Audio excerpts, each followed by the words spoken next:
শিগগিরই লন্ডন থেকে দেশে ফেরার ইঙ্গিত দিলেন বিএনপির ভারপ্রাপ্ত চেয়ারম্যান তারেক রহমান।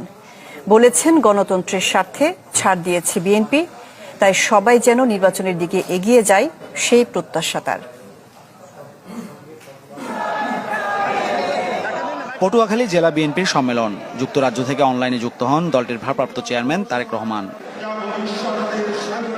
এ সময় মতপার্থক্য থাকলেও নেতাকর্মীদের সহনশীল থাকার নির্দেশ দেন তিনি। তাগিদ দেন ভিন্ন মতকে সম্মান দেওয়ার।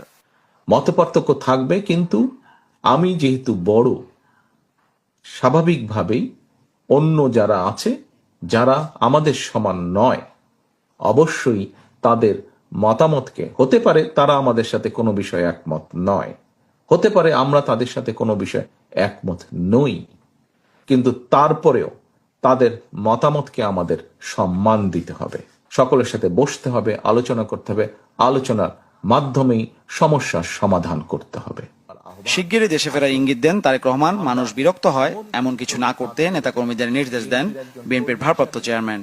জনগণের সঙ্গে থাকুন, জনগণকে সঙ্গে রাখুন, জনগণের সাথে থাকুন, জনগণকে সাথে রাখুন।